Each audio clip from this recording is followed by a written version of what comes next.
사람들은 저마다 관심사가 있죠. 저마다 내가 원하는 것, 내가 바라는 것,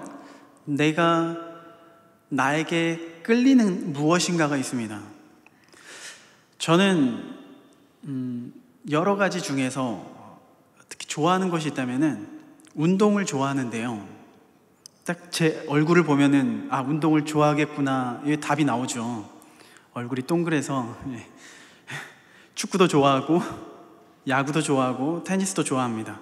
여러 가지 운동을 좋아하는데 그렇다고 좋아한다고 해서 다 잘하는 것은 또 아니더라고요. 어쨌든 운동을 좋아하는데 제가 예전에 강원도에서 사역을 했거든요. 강원도에서 사역을 할 때 휴가가 지금 휴가 기간이기도 하잖아요. 휴가 기간이 되면은 나름대로 일정을 세웁니다. 일정을 세우면은 꼭 하고 싶은 것, 해보고 싶은 것, 그게 있잖아요. 그 중에 하나가 바로 야구장에 가는 것이었습니다. 당연하게도 저는 이제 고향이 이곳이기 때문에 이제 평소에는 쉽게 강원도에서 이곳까지 오기가 쉽지 않잖아요. 그래서 휴가 기간에 꼭 이쪽으로 내려오는데, 이쪽에 내려와서 여기 광주에 있는 챔피언스 필드 야구장에 가는 것, 그것을 꼭 일정에 빠지지 않고 세워놓습니다. 휴가 기간이 되면 그냥 설레죠. 그냥 어디론가 떠난다, 일상으로부터 벗어난다는 것, 너무나도 마음을 설레게 합니다. 그런데 더 설레는 것은 드디어 야구장에 가볼 수가 있구나. 야구장에 가서 치킨도 먹고 또 비 내리는 호남선도 부르고, 이게 아마 잘 모르실 것 같아요. 야구장에 안 가보셨으면은 비 내리는 호남선을, 이게 뭐냐면요, 그 8회 말 기아의 공격이 되면은 이 비 내리는 호남선을 관중들이 응원석에서 열심히 부릅니다. 관중을 가득 채운 그 사람들이 비 내리는 호남선을 부르고 있어요. 정말 불러보고 싶은 거예요. 그래서 저도 그 현장에서 비 내리는 호남선을 함께 부르던 그 모습을 상상하면서 야구장을 찾고 있죠. 이처럼 관심이 있다 보니까요, 제가 좋아하다 보니까 그쪽에 마음이 가다 보니까 기꺼이 시간을 들이고 물질을 들이게 되더라고요. 이게 저만 그러는 것이 아니라요, 아마 여기 앉아 계신 분들 야구장은 안 간다 할지라도 저마다 좋아하는 그 관심사, 좋아하는 그런 취미생활에 기꺼이 시간과 물질을 투자하는 것을 알 수가 있습니다. 이게 바로 인간의 기본적인 욕구인 거죠. 그런데 이렇게 내가 좋아하는 취미생활, 내가 좋아하는 그 관심사에 대해서 언제까지 그렇게 좋아할 수 있을까? 내가 그것을 통해서 분명히 행복함을 느끼고 기쁨을 누리게 되는데, 만약 그것에 대해서 실증을 느끼게 되면 어떻게 되나요? 우리 취미생활에 있어서 실증을 느끼게 되면은 미련 없이 그 취미생활을 떠나게 됩니다. 버리게 됩니다. 또 다른 만족을 찾아서 떠나게 되는 거죠. 마치 이러한 모습이 그리스도인들에게서도 찾아볼 수가 있습니다. 처음 신앙생활 할 때는요, 복음을 듣고서 얼마나 기뻐했던지, 기도하는 그 시간이 얼마나 행복하던지, 얼마나 예배를 사모하고 기뻐하던지. 그런데 신앙생활을 하다 보면 하다 볼수록 이게 내 마음대로 되지 않는 거예요. 내가 원하는 그 기도 제목, 내가 간구하는 그 기도 제목이 이루어지지 않는 거예요. 점점 실증이 느껴집니다. 교회에서는 계속해서 봉사하라고 이야기를 하고요. 교회에서 계속해서 성경 필사하라고 그러고 문제 풀라고 그러고, 은혜를 누릴 수 있으면 감사한데요, 더 이상 내가 그것에 은혜를 누리지 못한다면은, 우리의 믿음 생활에 은혜를 누리지 못하게 된다면은 마치 취미 생활을 버려버리는 것처럼 우리의 믿음 생활을 저버리게 되는 경우가 많이 있습니다. 예수님이 공생의 사역을 할 때요, 얼마나 많은 사람들이 예수님을 통해서 기쁨을 누리고 또 위로를 얻고 평안을 얻었습니까? 그런데 더 이상 예수님을 통하여서 뭔가를 얻을 수 있는 게 없다고 생각됩니다. 미련 없이 예수님을 떠납니다. 아니, 떠날 거면 곱게 떠나지, 예수님을 배신하고 손가락질하고 욕하고 심지어는 십자가에 못을 박아버립니다. 그들에게는 예수님은 잠깐 기쁨을 주는 취미생활이었던 거죠. 우리에게 예수님은 취미생활입니까? 아니면은 우리의 생명이 되십니까? 당연히 여기 앉아 계신 분들은 모두 다 생명이 되신다고 고백할 겁니다. 그렇기 때문에 오늘 또 우리의 생명 되신 주님 앞에 이렇게 이 자리에 사모함으로 나온 것이죠. 오늘 우리와 비슷한 심정으로 예수님께 나아가는 한 인물이 있습니다. 우리가 본문에서 함께 읽었던 이 나병 환자, 40절에 한 나병 환자가 예수께 와서 꿇어 엎드려 간구하여 이르되 원하시면 저를 깨끗하게 하실 수 있나이다. 나병 환자가 예수님께 나왔습니다. 이스라엘 백성들에게 있어서 이 나병이라는 것은요, 하나님께 저주받은, 하나님께 받은 형벌이라고 생각하고 있습니다. 그렇기 때문에 이 나병에 걸린 사람은요, 마을에서 추방되고 그곳에서 혼자 지내야만 했습니다. 혹시라도 가족이 보고 싶어서 다시 마을로 돌아가게 된다면 그 사람은 마을 사람들에 의해서, 마을 사람들의 돌을 던져서 그를 죽이게 되는 것입니다. 그런데 그가 예수님께 나왔습니다. 예수님께 나왔는데 한밤중에 나온 것도 아니고 은밀함 중에 아무도 모르게 예수님께 나아간 것이 아니라 당시에는 수많은 무리가 예수님을 따르고 있었는데 그러한 중에 예수님께 나아갔습니다. 상식적으로 지금 제정신이 아닌 거죠. 제정신이 아닙니다. 사람들에게 눈에 띄면요, 돌에 맞아 죽을 수밖에 없는데요. 그런데 죽을 수도 있는 그러한 상황 속에서 예수님께 나아간 이유가 무엇일까요? 아니, 예수님께 나아갈 때 그 마음, 그 심정은 어땠을까?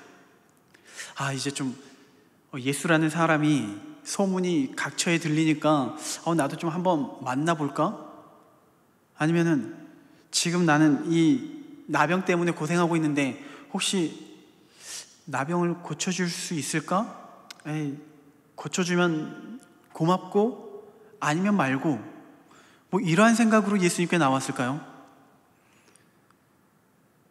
그 정도 생각으로 자신의 목숨을 걸 수 있는 사람은 아무도 없을 겁니다. 제정신이 아니고서요. 나병 환자는 지금 예수님께 나왔는데 어떠한 심정으로 나왔냐면요, 내가 죽으면 죽으리라. 나를 죽일 수 있겠지만은 내가 그래도 예수님께 나아가야겠다.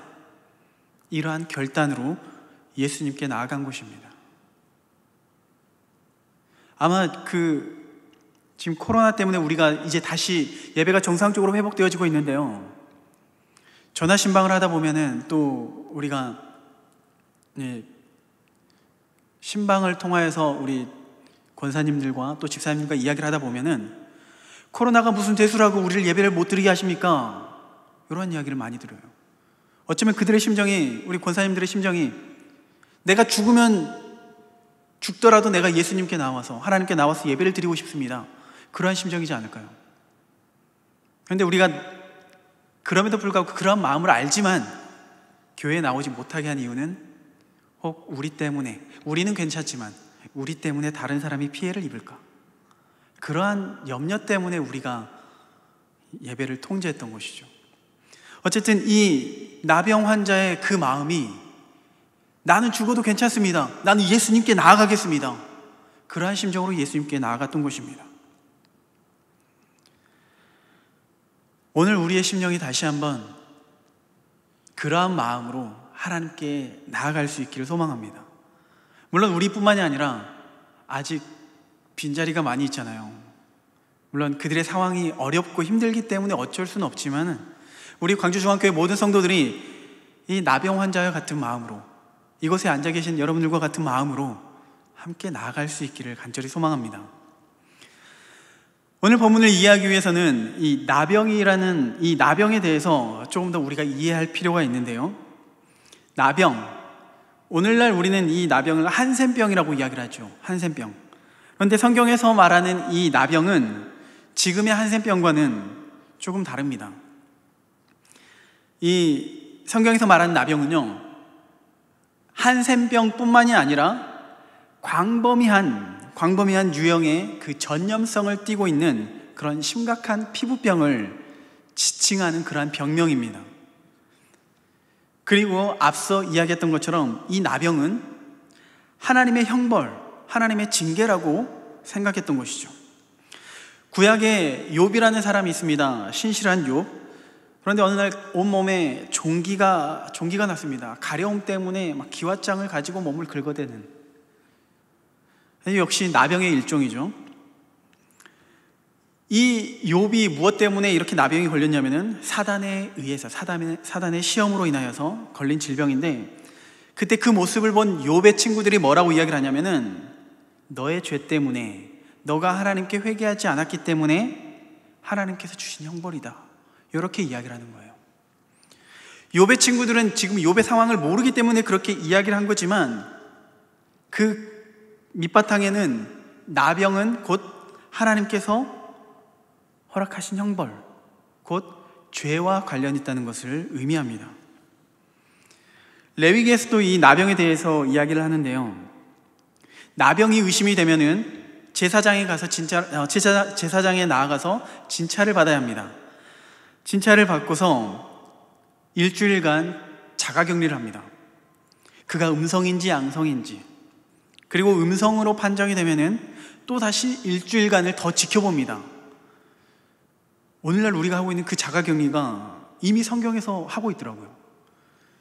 어쨌든 이렇게 일주일간 더 지켜본 다음에 이 사람은 정말 정결하구나, 깨끗하구나, 그러면은 일상으로 돌아갈 수 있고요. 양성으로 판정이 되어버리면은 이제 그때서는 마을 밖으로 쫓겨나는 겁니다. 여기까지의 내용을 통해서는 이 나병과 죄와 관련이 있다고 말하기가 조금 애매한데요, 나병으로부터 회복되고 난 이후에 그 모습을 통하여서 이게 죄와 관련이 있구나 라는 것을 알 수가 있는데, 레위기 14장에 이제 또 나병 환자가 이제 분명히 내 몸을 보니까 깨끗한 것 같아요. 이제 제사장에게 알립니다.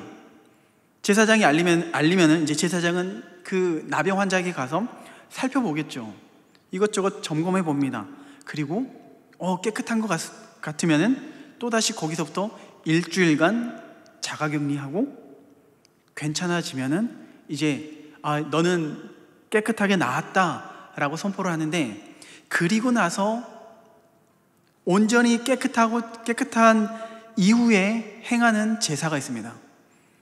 바로 속건제를 드리게 되는데요, 구약에서는 여러 가지 제사가 있죠. 5대 제사가 있는데 그 중에서 속건제를 드리는 이유, 레위기 5장 15절에 보니까 누구든지 여호와의 성물에 대하여 부지 중에 범죄하였으면 여호와께 속건제를 드리되, 여호와의 성물에 대하여 부지 중에 범죄하였으면, 죄를 범하였으면은 속건제를 드려야 합니다. 17절에 만일 누구든지 여호와의 계명 중 하나를 부지 중에 범하여도 허물이라. 19절에 이는 속건죄니 그가 여호와 앞에 참으로 잘못을 저질렀음이니라. 지금 나병 환자가 이제 내 몸이 깨끗해졌어요.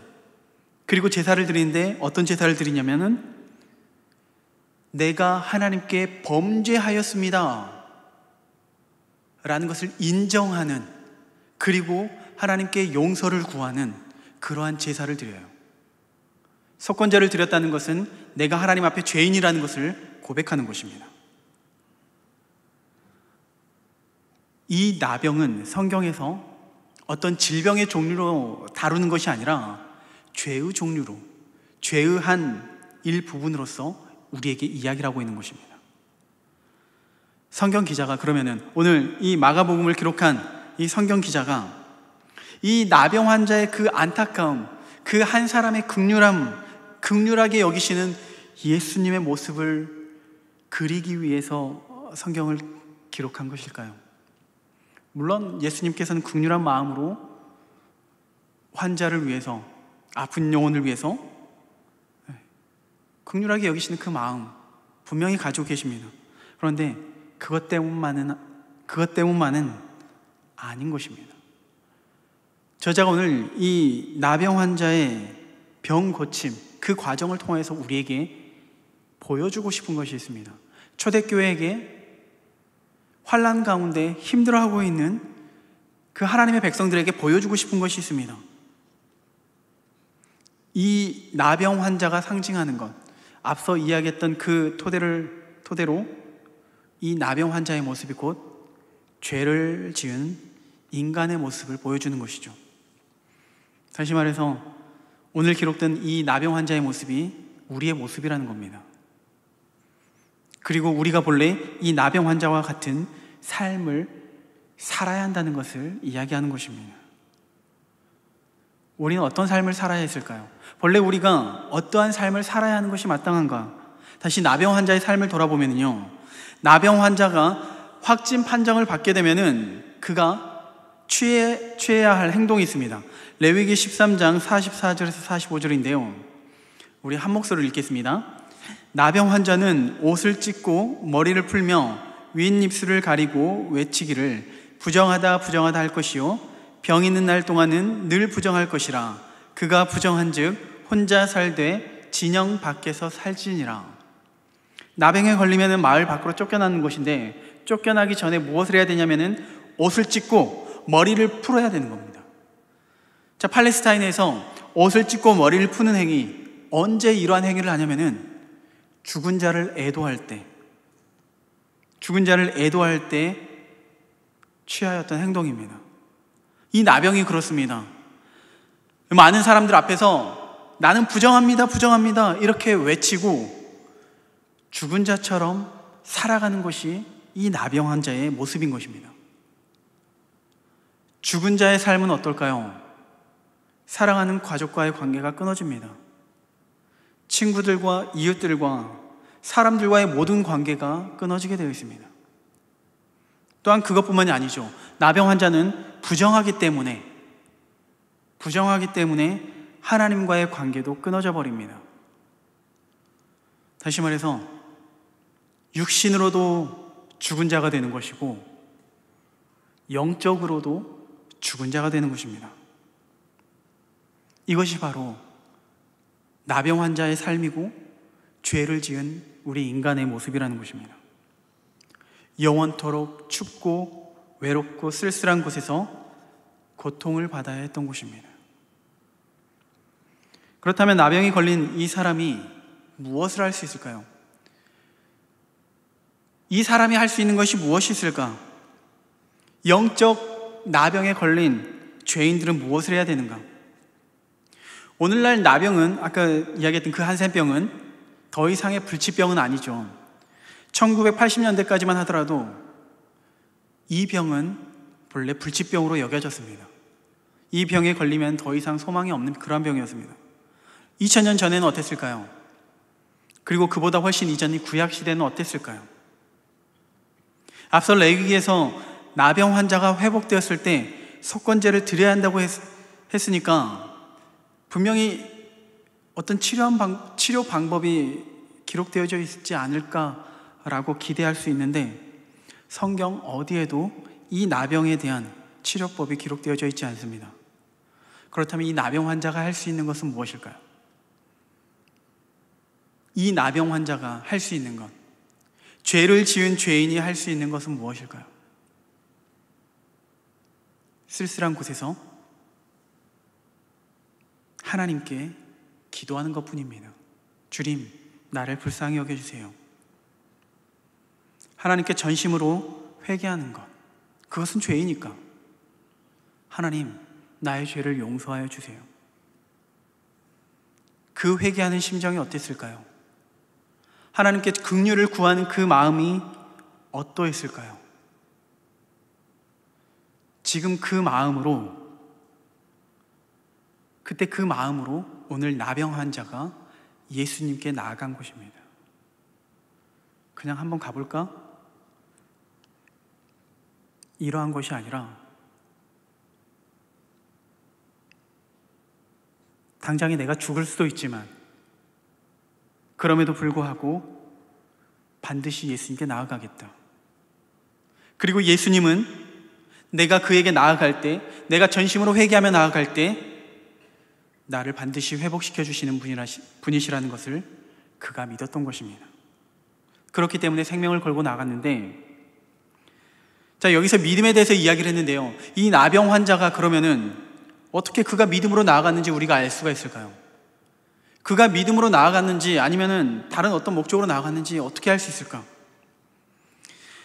오늘 본문에서는요, 이 나병 환자의 등장이 갑작스럽게 등장하지만 이와 병행 구절이 있습니다. 마태복음 8장에 이 나병 환자가 등장하는데요, 마태복음 8장 1절 2절 말씀, 예수께서 산에서 내려오시니 수많은 무리가 따르니라. 한 나병 환자가 나와 절하며 이르되 주여 원하시면 저를 깨끗하게 하실 수 있나이다. 오늘 마가복음에 등장하는 이 나병 환자, 그가 마태복음 8장에 등장하는 나병 환자와 동일합니다. 그런데 예수님께서 산에서 내려오신대. 산에서 내려오실 때 그 뒤를 잇는 수많은 무리가 함께 했습니다. 그리고 그 수많은 무리 중에 나병 환자가 등장하여서 예수님께 나온 것입니다. 그 산에서 무슨 일이 있었을까요? 그 산에서 무슨 일이 있었길래 많은 무리가 예수님을 따르는 것일까? 5장으로, 마태복음 5장으로 넘어가 보면요, 마태복음 5장 1절에서 3절까지만 보면은 예수께서 무리를 보시고 산에 올라가 앉으시니, 자, 마태복음 5장에서 산에 올라가셨고 그곳에서 앉으셨습니다. 그리고 8장에서 내려오신 거죠. 자, 제자들에게 나온지라 2절에 입을 열어 가르쳐 이르시되, 그리고 3절 이하에 뭐가 기록되어져 있냐면은 우리가 잘 아는 산상수훈의 내용이 기록되어져 있습니다. 그러면은 이 수많은 무리가 예수님을 따르게 된 배경은 산상수훈의 그 설교를 듣고, 이 나병 환자가 예수님께 나왔던 그때가 언제냐면은 산상수훈, 예수님의 말씀을 듣고서, 그 말씀을 듣고서 예수님이 하나님이시구나, 아니 어쩌면은 예수님이 나를 고쳐주실 수 있는 분이구나 라는 그러한 믿음이 생기게 되는 것이죠. 무슨 말입니까? 믿음은 들음에서 난다고 이야기를 했습니다. 나병 환자는 예수님의 말씀을 듣고 믿음이 생겨난 것이죠. 그 믿음 때문에 내가 죽으면 죽으리라 라고 고백하면서 예수님께 나아왔던 것이죠. 그리고 그렇게 나아갔을 때 그의 인생이 변화가 된 것입니다. 41절, 예수께서 불쌍히 여기사 손을 내밀어 그에게 대시며 이르시되 내가 원하노니 깨끗함을 받으라. 그 무엇으로도 고칠 수 없었던 이 나병, 그 어느 곳에서 구원을 받을 수 없었던 이 나병 환자가 예수님께 나아갔더니, 믿음으로 예수님께 나아갔더니 그의 인생에 회복이 있고 그의 삶이 다시 회복될 수가 있었던 것입니다.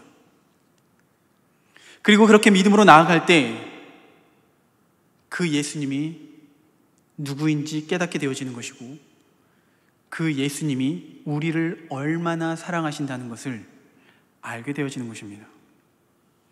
41절에 예수님은 그를 불쌍히 여기심으로 그를 깨끗하게 하셨습니다.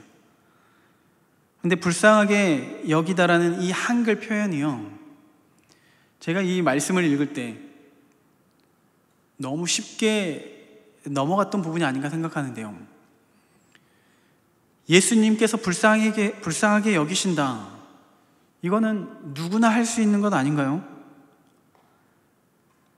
우리도 그렇잖아요. 조금 연약한 사람들을 보면은, 코로나로 인해서 연약한 사람들을 보면은, 또 TV에서 지금 이 홍수로 인하여서, 이 장마로 인하여서 얼마나 많은 사람들이 어려움을 겪고 있습니까? 그 모습을 보면은요, 불쌍한 마음이 생겨요.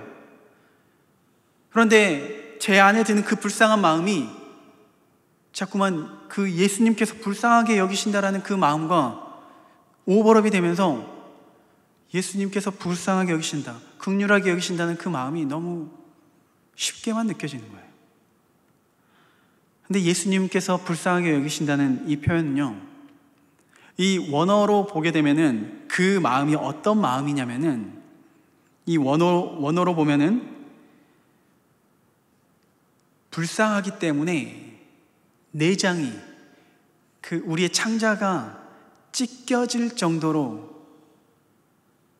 그렇게 가슴이 애리도록 아프다는, 그러니까 그렇게 아픔을 나타내는 표현이 바로 예수님께서 그를 불쌍히 여기셨다는 표현입니다. 예수님께서 그를 얼마나 불쌍히 여기셨는가? 사람이 사람을 불쌍하게 여기시는 것, 그 정도와는 비교가 되지 않습니다. 바로 그 모습이 41절에 다시 나타나는데요, 41절 말씀에 손을 내밀어 그에게 대시며, 자, 예수님께서 나병 환자에게 손을 내미셨어요. 이 모습이 바로 예수님께서 그를 정말 이 창자가 찢어지도록 사랑하는 그 사랑의 표현인데요, 자, 예수님께서 손을 내미신 그 대상이 누구냐면은 나병 환자입니다. 그 나병 환자 입장에서는 이제껏 자기에게 손을 내민 사람이 있었을까요?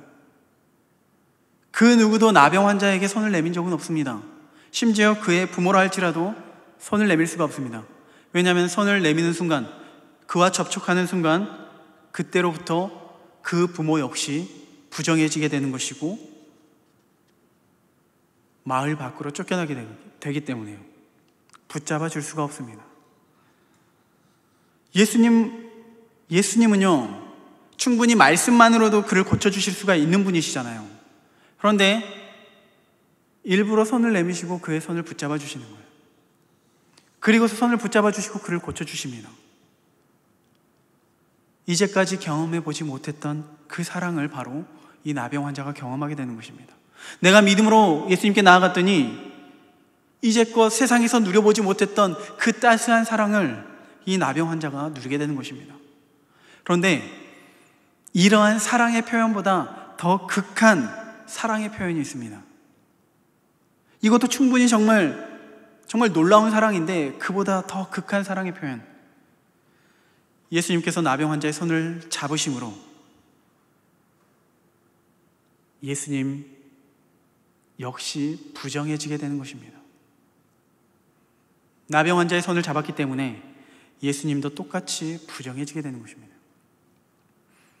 예수님은 나병 환자와 똑같은 자리까지 낮아지게 되시는 것입니다. 똑같은 형편으로 내려온 것입니다.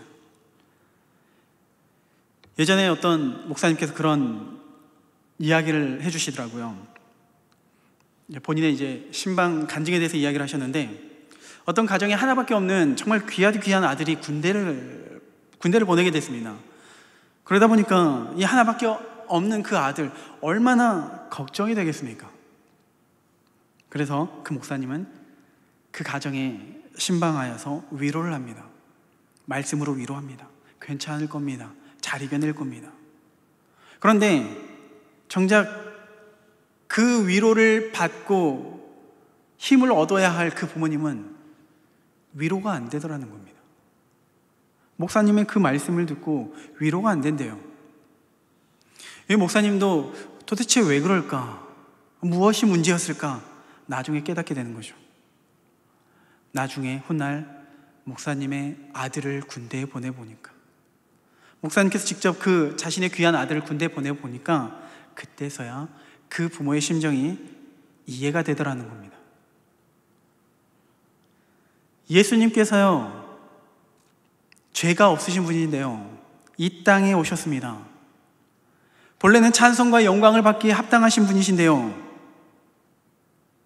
우리 인간과 같이 낮아지셨습니다. 낮아지신 것뿐만이 아니라 스스로 죄인으로 죄인의 자리까지 내려오셨습니다. 무엇 때문에 이렇게 낮아지신 것일까요? 우리와 똑같아지신 것일까요? 우리를 위로하시기 위해서, 우리에게 당신의 사랑을 보여주시기 위해서 이렇게 낮은 자리까지 내려가게 된 것입니다. 예수님은 오늘 또 우리를 이렇게 너무나도 사랑하십니다. 우리 한 사람 한 사람을 너무나도 소중하게, 그 창자가 찢어질 정도로, 가슴이 에이도록 우리를 너무나도 사랑하십니다. 그런데 우리는 정작 그 하나님의 사랑이 느껴지지 않을 때가 너무나도 많이 있습니다. 하나님의 사랑이 우리 피부에 와닿지 않을 때가 너무나도 많이 있습니다. 우리는 하나님의 은혜를 구하죠. 하나님께 기도하면서, 간구하면서, 하나님의 도움을 구하면서, 그럼에도 불구하고 그 은혜가 우리 피부에 와닿지 않을 때가 너무나도 많이 있습니다. 오늘 우리가 코로나로 인하여서 많은 어려움을 겪고 있습니다. 많은 아픔이 있고 상처가 있습니다. 우리 가정마다 아픔이 없는 가정은 없을 겁니다. 그 가정의 아픔을 들고 우리는 기도하러 나아갑니다. 그런데 기도를 하지만 도무지 하나님의 사랑이 느껴지지 않을 때가 너무나도 많이 있습니다. 무엇이 문제일까요? 오늘 이 나병 환자의 모습이 우리 문제의 답이 되기를 소망합니다. 우리는 예수님께 어떠한 마음으로 나아갑니까? 기분에 따라, 아니면은 취미생활로?